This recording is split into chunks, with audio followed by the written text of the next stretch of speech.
We may have some stragglers, but we'll go ahead and get started. Start on time, end on time. One of the one of the new regulations that started with the three-phase phase-in new rules from the Centers for Medicare and Medicaid (CMS) was that we train staff on communication. We've always talked about communication because communication is so important to everything that we do in this facility, whether it be communicating with our residents, each other, or our residents and our families, of course. So why does it matter? It matters because our residents are our paychecks. The people in Chicago don't pay us. Our residents pay us. And so our ability to communicate what they expect for us to communicate with them is critically important to the care we provide, the success we have in our operations. So how well do we communicate? We are constantly tracking our success. And we partner with a vendor called Pinnacle, who surveys about 4,000 nursing homes across the country. And they survey 11 of our residents or family members every month. So by the end of the year, we've surveyed about 132 of our residents, about 60% of our residents, which is, if you were to send out a survey, that's a pretty good response rate. We get those surveys back every month, and then we share them with our team, and we address any areas of concern that they note, and then we try to always recognize the accomplishments or the staff that were recognized as well. So we're accenting the positive and making sure that we address any of the negative. So what do they tell us? Here are our scores on communication over the past year. We average 86% annualized average satisfaction. Our goal is to be closer to about 95% satisfaction. Wouldn't it be great if 95% of our residents and family members thought that we were communicating that well? So we're constantly trying to look at ways in which we can improve our communication. When the respondents are asked the questions, they're also able to give feedback to us on any area that they respond to. And so in the area of communication, a couple of those that scored us low, and these aren't everyone that scored us low, but these are kind of some of the similar themes. We had someone score us a 2, and they said anytime we needed information about our medicine, the doctor, or even our plans for discharge, we had to go to them and find the right person to talk to so we could find out what was going on with their care. To me, that speaks of us needing to be more proactive with our residents and family members instead of waiting for them to come to us. Some of the other comments, some things I get told and other things I don't. I find out things that have happened with my mother either through my mother or from someone else. The only communication I have is with the head nurse. I would say that sometimes they would notify me information concerning my mother and other times they would not. And to me, that speaks to the consistency of our ability to, across the board, no matter who's working that day, are we consistently communicating with our families and our residents? So administratively, when I see a communication score not where we want it to be, I, in my administrator hat, immediately think, oh, well, we need to do something more with our newsletter. We need to send out flyers about events and activities going on. When in reality, when you have these kinds of comments, what you find out is what they really want to know is the more clinical information, not necessarily the activities and events going on. So that helps us guide what we do differently as the organization. Recently, the federal government started posting on the Nursing Home Compare website what they call the core Q questions, those core questions that they want every single skilled nursing facility in the United States to ask all of their customers, and then they post those results out on the internet for anyone to read. So if I'm a consumer and my mom needs long-term care placement, I can go out onto the web and compare everyone's satisfaction scores, because I probably want my mom to go somewhere where the rest of the people are well satisfied. I don't want to go somewhere where they're failing in a customer satisfaction. So for us, they divided into long stay family, long stay resident, and then short stay discharge patients. And then they asked the long stay patients 3 questions, and they had a 4th question for our short stay residents. They asked them, in recommending the facility to your friends and families, how would you rate it? Long-term care, it rates at a 3.75 out of 5. Short stay, it ranks at 3.82. Second question, overall, how would you rate the staff?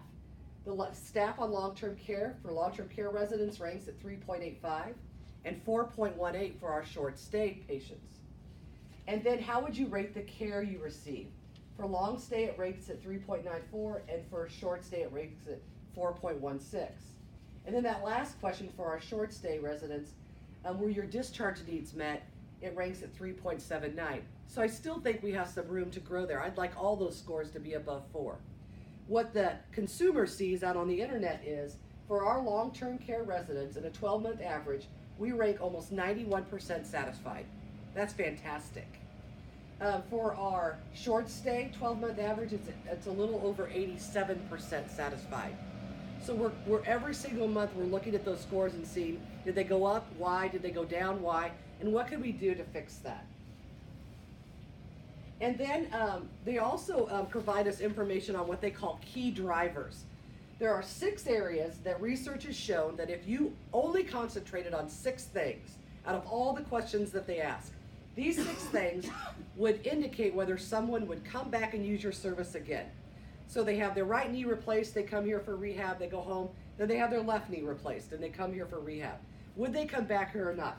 These 6 areas will drive that decision. Dignity and respect, which I will tell you, nationally, we rank as high or higher than almost everyone in the nation under dignity and respect. And if there's one area I would love to rank really high in, it would be that area. So thank you all very much for everything you do to respect our residents. We rank it at 96%. Nursing care, we're above the benchmark at 94%. Individual needs, we're also above the benchmark. Do we meet their individual needs at 93%? Response to problems, and then there's that communication score, and then recommendation to others. So you can see how we rank amongst all of those other facilities that create that benchmark for the care we provide. And then here are all of the different areas that we ask and then how we rank. The shaded gray area is just a month a score for those 11 people they surveyed. The aqua blue bars are the year average. So the top line is the best in class, that blue top line. That's where we want to achieve. That's where we want to be. So every month when different departments score above best in class, we're going to recognize that. Because that's of 4,000 facilities, we're better than best in class. The red line is national average. So you can just see how everything kind of falls in line nationally in the different areas related to food, laundry service, admission process therapy. And then those other 2 lines, the purple line is the extended care. Extended care is our parent organization. It's probably about 35 facilities. So they rank us against those 35 facilities. And then the dotted dash line are just the 3 Nebraska facilities that Avi Rother owns and the 2 in Tucson, Arizona. So of just the 5 facilities, how are we doing? So we're, of course, because we're so competitive in this facility, we want to be better than best in class. We don't care about all those other lines. We want to be better than best in class. So that's our gauge. That's our target that we're always trying to look at. So we're going to do a little exercise to talk about communication. Communication, in my mind, starts with your listening skills, your ability to listen and hear and understand what people are telling you. Because you always think communication is talking, but really communication is about listening. So everybody grab a piece of scratch paper. Don't write anything down yet. I'll tell you when you can start writing. No cheating allowed. I am going to read you 18 words that somehow relate to each other. I want you to listen to those 18 words, and then when I'm done, oh, you need a pen? I have pens.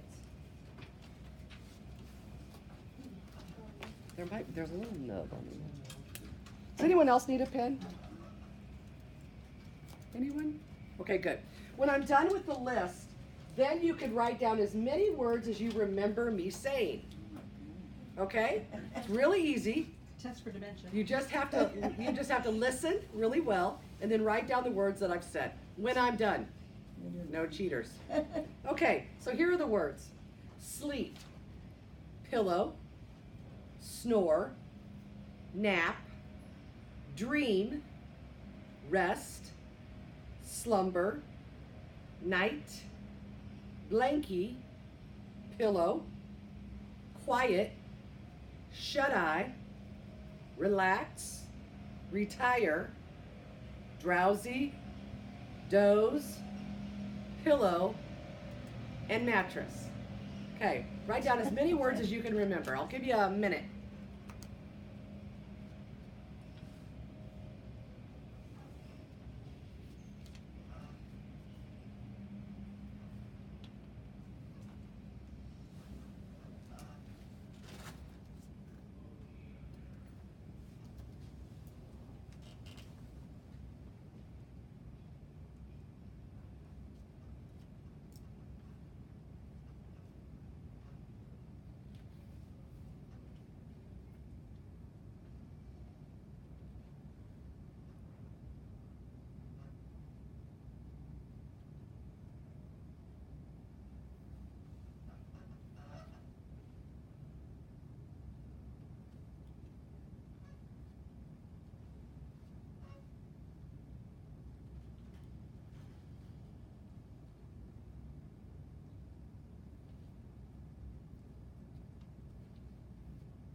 Okay, about 15 more seconds, and then we'll start.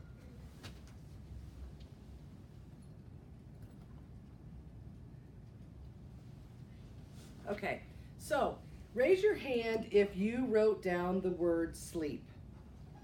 Okay, statistically, they'll say that 60% of people will remember the first thing you tell them. The first word I said was sleep, and a lot of you remembered it. People will, 60% of the time, when you're giving someone a list of instructions to do, 60% of them will remember the first thing you said. How many people wrote down mattress? Statistically, 75% of people will remember the last thing you told them. So if something's really important and you need to make sure that at least one of those things gets done, you might want to save it for last, because 75% of the people will remember the last thing you told them. How many people wrote down pillow? Statistically, see 100% here. 80% of the time, people will remember things that you repeat. I repeated the word pillow 3 times. So if you really want to drive your point home with your children, your spouse, your coworkers, then repeat it more than once. If it's something that you must make sure that they do, then repeat it. You may think that it's goofy that you have to do that, but repeating it makes sure that it validates that they're understanding what you just said. And how many people wrote down the word bed? Okay, I didn't say bed, but 20% of the people will think that you said something that you never said because it relates to the subject matter that you're talking about. And so oftentimes, if you ever said to someone, well, I didn't tell you that, I never said that, they'll be like, well, yeah, you did. And they honestly believe you did. They honestly believe that you said it, when indeed you never said it. But everything else you were saying related to it so well that they thought you said it. And so sometimes people will go off and do something that you didn't even tell them to do because they thought you said to do that. So be real careful about listening skills when you're communicating. The other thing that I want to talk about communication with is the vagueness of our communication. Because everybody has a different definition in their head when you talk in vague terms. So for instance, I'm running late. Someone calls you and says, I'm running late. Clara, what does I'm running late mean to you? How do you define I'm running late? When someone says that to you, how late are they going to be? You need to tell the time. What is it? Okay, you would ask, well, what does I'm running late mean? If a friend of yours says they're meeting you for dinner and they say I'm running late, how much time do you think that is? 5 minutes. 5 minutes late. Okay. What do you think, Anna? They just got up. They just got up, so it's gonna be a while. See, and that's my whole point, is that someone calls you and says, "Oh, I overslept. I'm running late." See, in my mind, I think that means you're gonna be there in 5 minutes, but they really mean they're not gonna be here for an hour. And so you're sitting there waiting for them, and now you're getting more and more irritated. Well, I told you I was running late. Well, what does that mean? Clarify information if you're unsure. How about she's gone? She's gone. What does that mean? She's gone. She's not here. She's not here, right?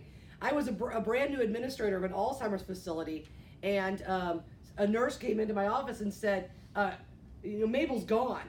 I jump up, I start running towards the front door. I'm like, why isn't everyone excited, looking for her? She's gone. Oh, no, she passed away. Well, I'm looking for someone who I think is eloped from the facility when in reality she's passed away because I misinterpreted what she meant by she's gone. Or it was bad. John, have you ever gotten calls from one of the stations and they say, you need to get up here, it's bad? And so what do you instantaneously think of when someone says it's bad? Something majorly broke. Something majorly broke. We have water spewing from a pipe. And then you get up there and you realize it's a clogged toilet. And then you think, oh gosh, should I trust that person the next time they tell me it's bad? I'm probably not going to. I'm probably going to think, they tend to exaggerate. I'll take my time. And then that's the time that we have a flood because you don't trust people anymore because they talk in vague terms. So sometimes when people are asking for clarification, it's not because they don't necessarily trust what you're saying. It's because they really need to know, how late are you? How new are you? Or just a minute. We tell residents that a lot. We go in, they pull their call light, we go turn their call light off and we say it'll be just a minute. Well, we don't believe it's going to be just a minute. We know it's going to be 10 minutes. So we need to tell them, it'll probably be 10 minutes, Fred, but I'll be back. I'll be right back in 10 minutes. So be careful with vague terms. Okay, we're going to do another listening exercise. Take your piece of paper, put it in your hand. You don't need your pen. All you're going to do is close your eyes and listen to my instructions. I'm going to tell you what to do with your piece of paper, and you're going to close your eyes and do it. And I'll start as soon as everyone's closed their eyes. All right, so with your eyes closed, paper in hand, please fold your piece of paper in half.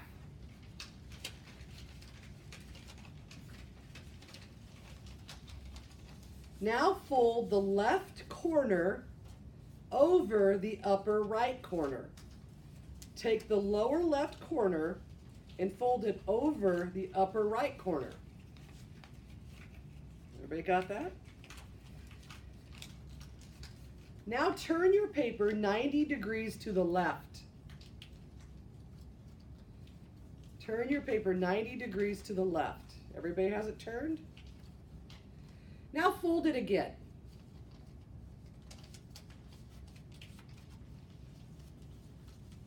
Everyone has it folded again? Now rip a half circle in the middle of the right side. Rip a half circle in the middle of the right side. It might be tough, but I know you can do it. Now, with your eyes still shut, unfold it entirely.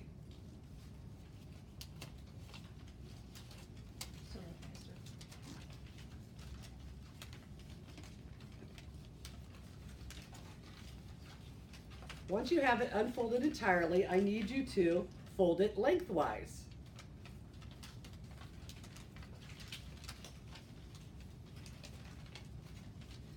Now fold it in half again.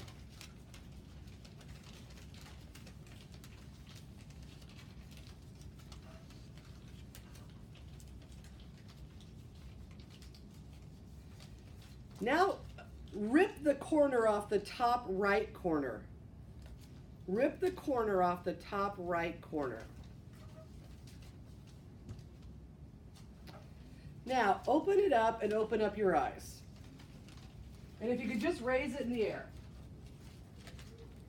Did everyone's piece of paper turn out exactly like mine? No, not mine. Did everyone's piece of paper turn out exactly like anyone's? Raise them up, raise them up. Does everybody see them? Who's turned out similar? Well, see, here's the weird part about this exercise is, I gave you all the exact same written instructions, but yet you didn't do what mine was. So now I'm going to have to write you all up, and we're going to have to discipline you, because have you ever had that happen to you where we have a new policy, we posted it on the wall, everybody read it, everybody follow it, but no one's allowed to ask questions about it? No one's allowed to clarify what point number 3 meant? Did you mean to fold it the lengthwise or the widthwise? And so we just go off, we read it, We go off with the greatest intentions of doing what this new policy says to do, but because we're not able to ask any questions, we all do it differently. And then leadership stands around scratching our heads wondering why. We gave them all written instructions. What else would you want us to do? We told them exactly what to do, and yet everybody's out there doing it entirely differently. So if you get something like that, something new happens in your department, and you get written instructions on this is how we're going to do things from now on, folks, you need to ask for clarification. What did you mean by point number 3, fold it lengthways now? Everybody was folding it a little differently. Some people were folding it like an accordion. Some people were folding it, vertically. So ask questions when you're unsure. Okay, so Anna, would you please read what's in the triangle? A walk in the park. Can you read it correctly this time? A walk in the park. Okay, I'm going to try it one more time. Try to read what it says in the triangle. I walk in the park. A walk in the park. Do you see how Anna, she got the intent of the message? We're taking a walk in the park. But there was extra things in there that she skipped by because her brain told her that she didn't need to know that extra the. That extra the was useless to Anna. She knew that it was a walk in the park, but it was a walk in the park. So sometimes what we will do is, when we're pretty familiar with an area, we'll scan it instead of reading it thoroughly.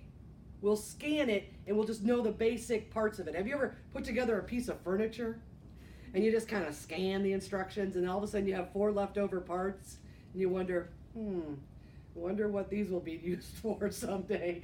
So always make sure that when you're getting something new information, you're reading it thoroughly and you're asking questions again so you make sure that you get it all.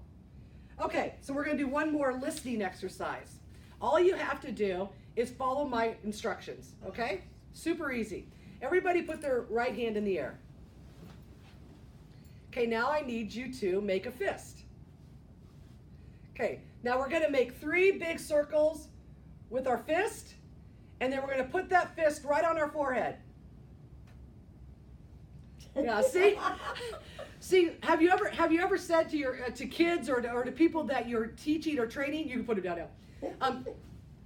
Do as I say, not as I do.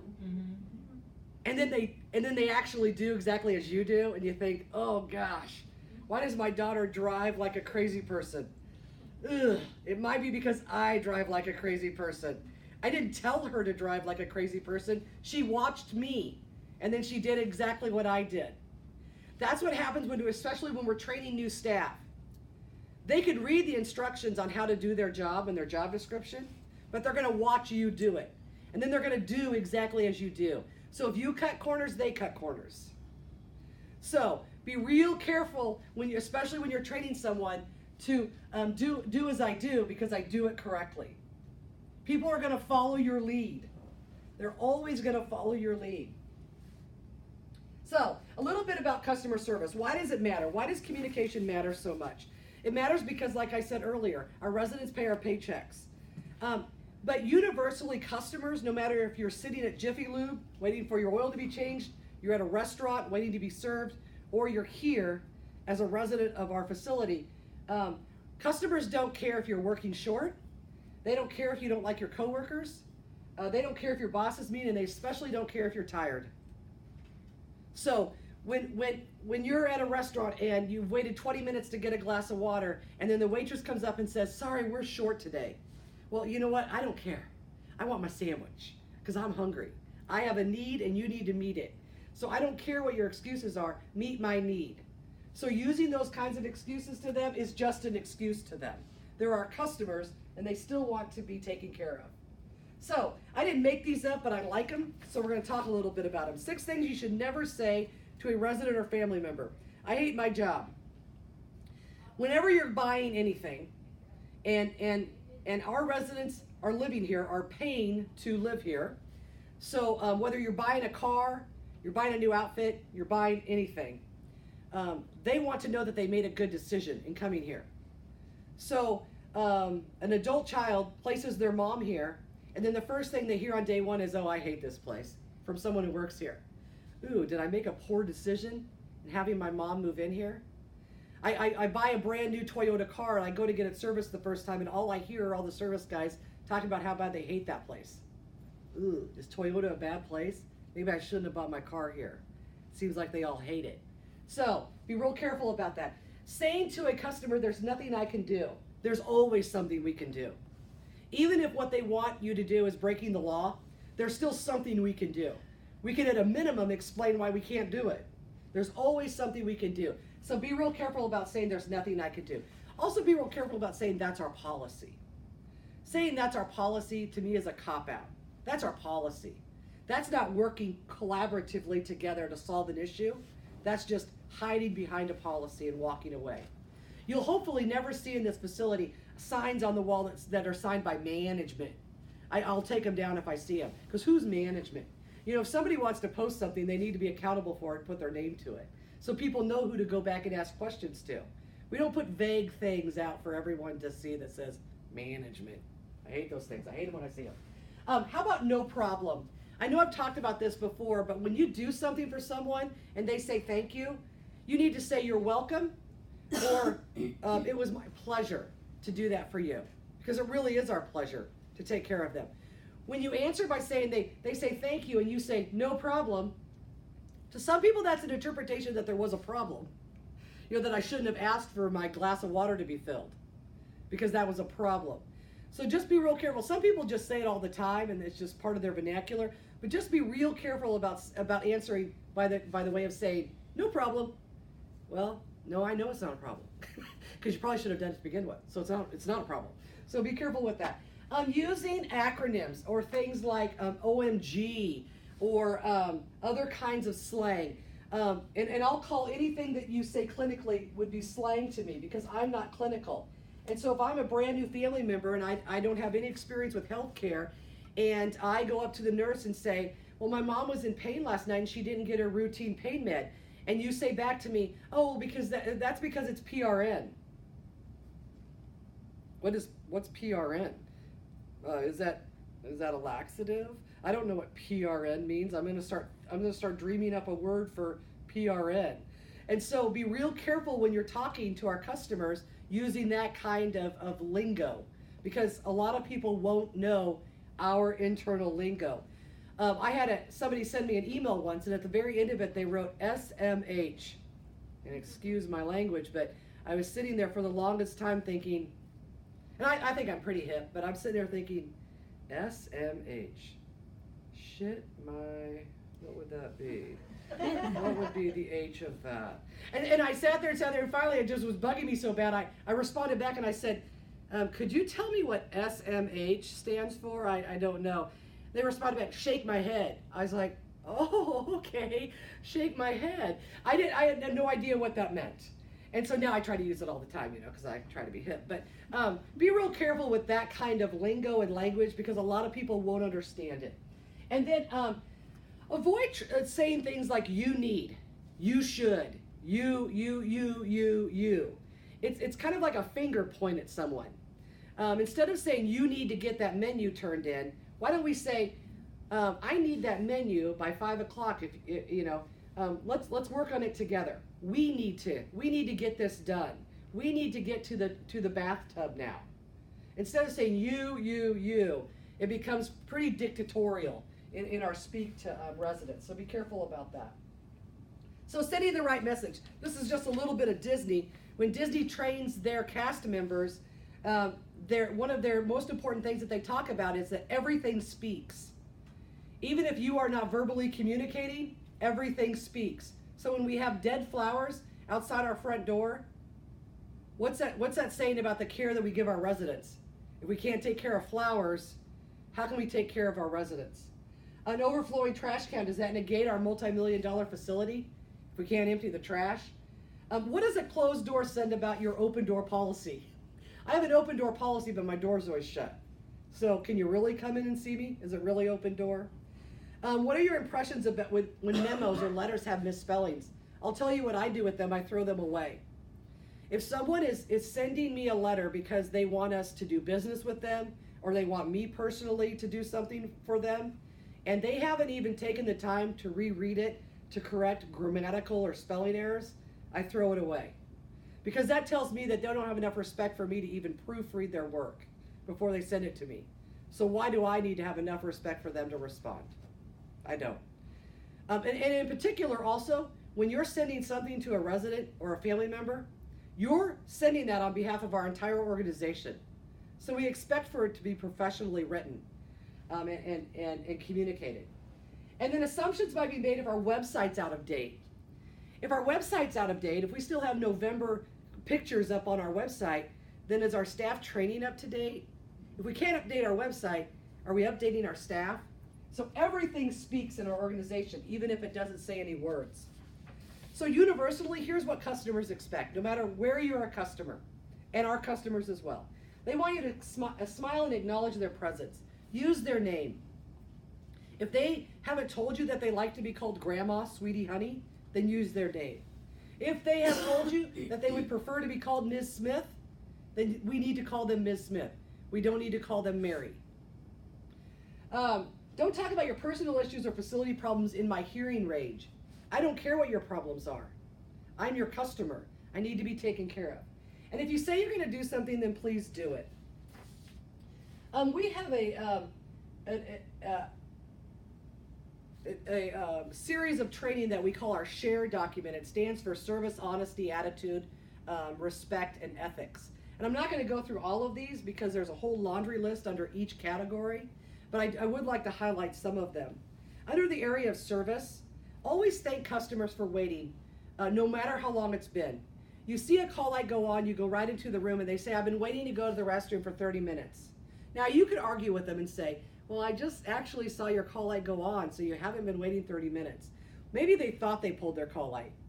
Maybe they've been thinking about going to the bathroom for 30 minutes. It doesn't matter. It doesn't matter how long it's been. All we need to do is address their issue. So thank them for waiting and then go on about the care that we're providing. Introduce yourself and wear your name tag.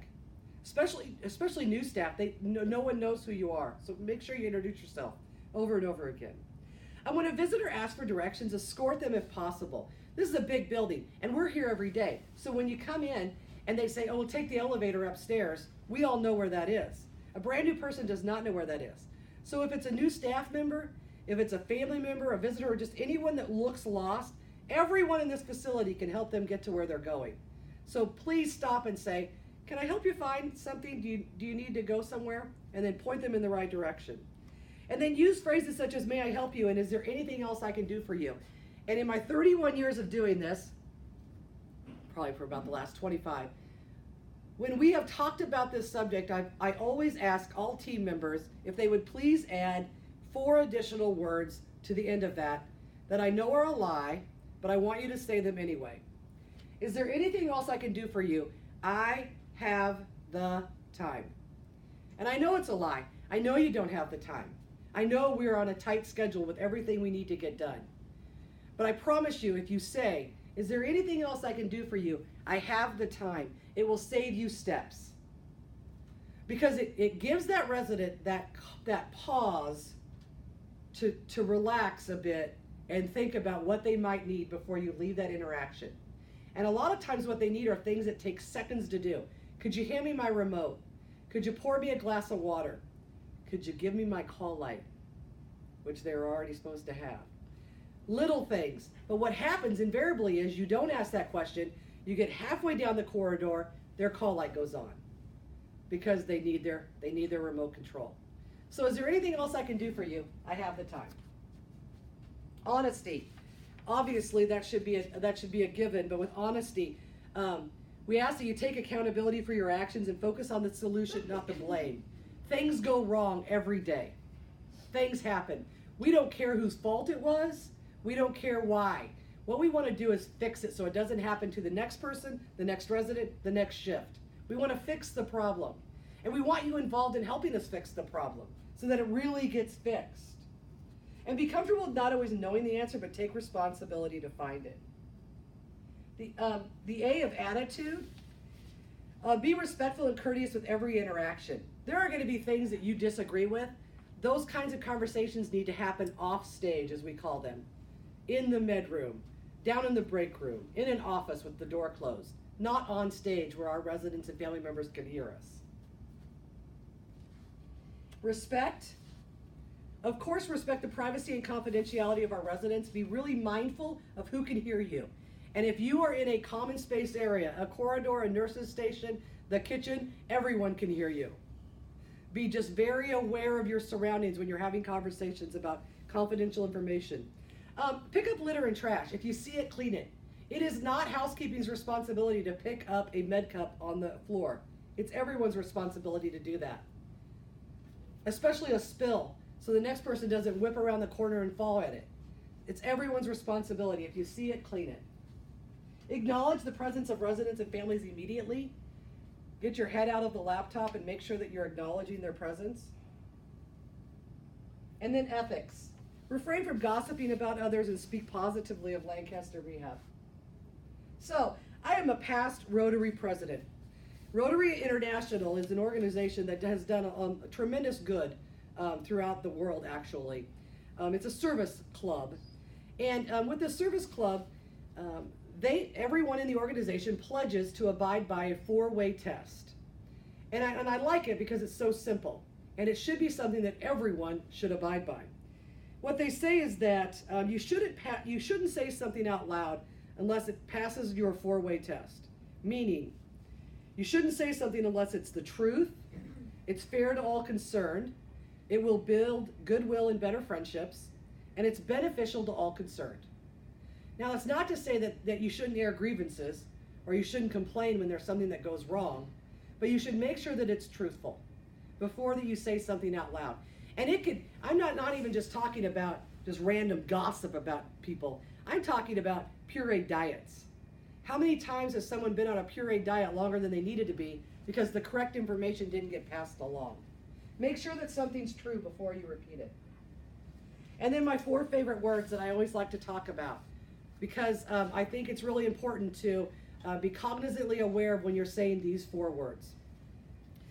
We work in a world of perception, not reality. I hope that you all know that. No one cares what the facts of the situation are because we have to get inside other people's perception of what that fact is and manage it from there. So be aware of when someone comes up to you really excited with an idea and the very first thing you say to them is but just shuts people down. And it actually negates everything they just told you because you butted them.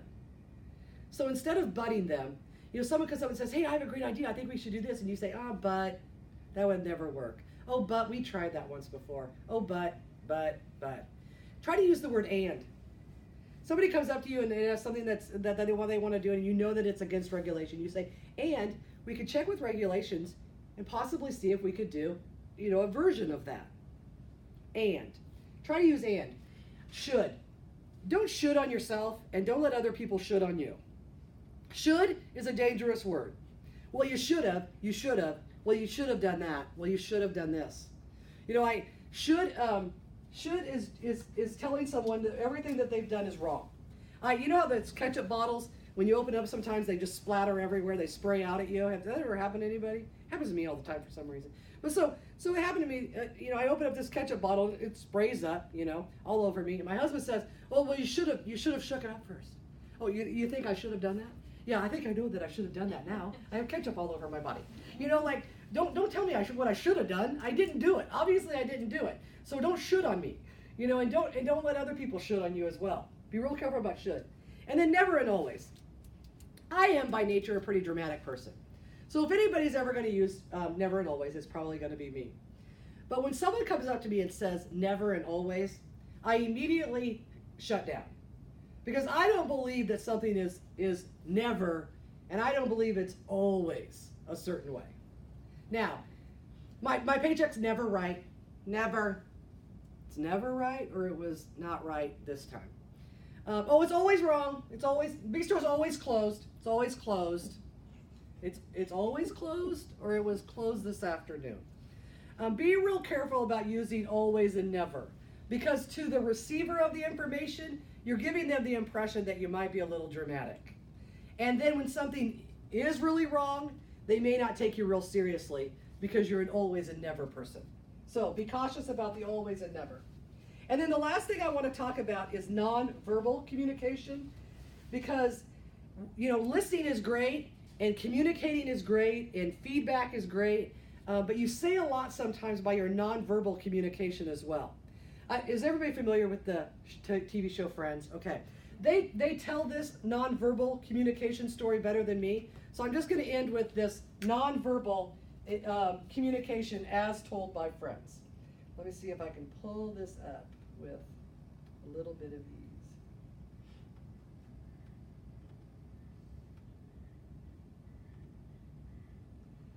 Let me see if I can pull this up.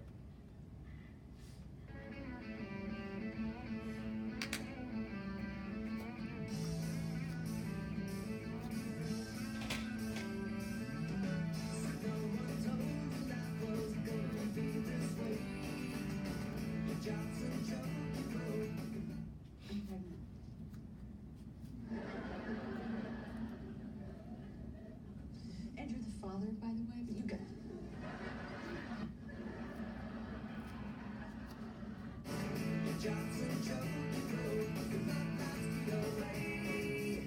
No way I could get him to forgive us. I don't know. I'm telling you. I can do it.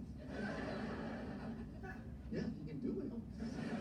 He was like this crazy-eyed, hairy beast man. He was like a Bigfoot or a Yeti or something.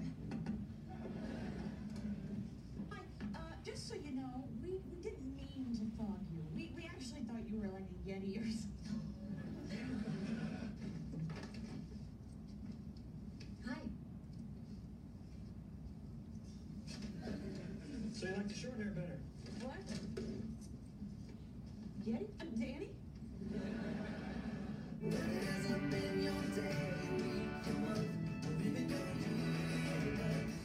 Steve? Hello?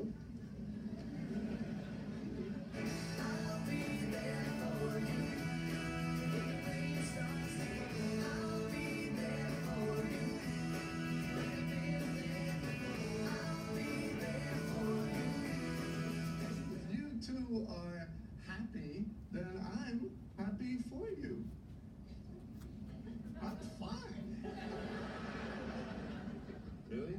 Absolutely. I'm fine. Totally fine. I don't know why it's coming out all loud and squeaky, because really, I'm fine.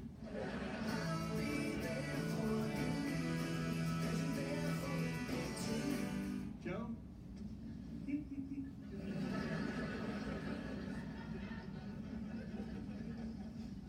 Well, I guess Joey went home. Oh, and look, there's still one box that I have to unpack.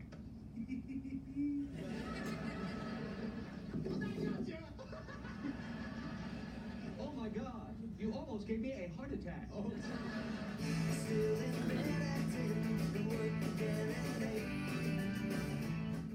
My best friend and my sister. I cannot believe this. Oh, sorry, but it's true. I love him too. My best friend and my sister. I cannot believe this. Burned your breakfast so far, things are going great.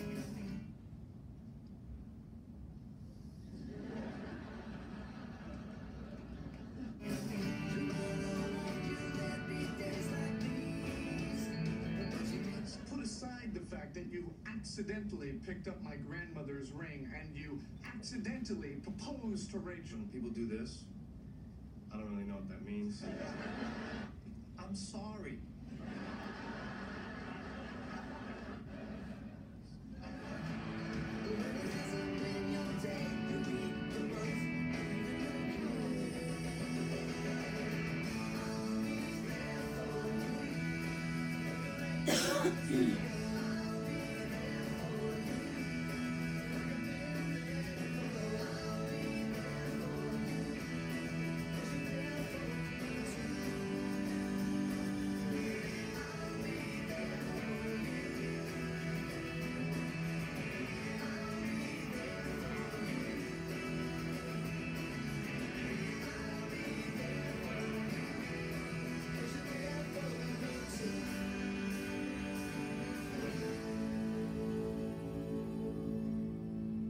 So there you go. That's kind of a fun way of sending that message. Like I said, better than I can.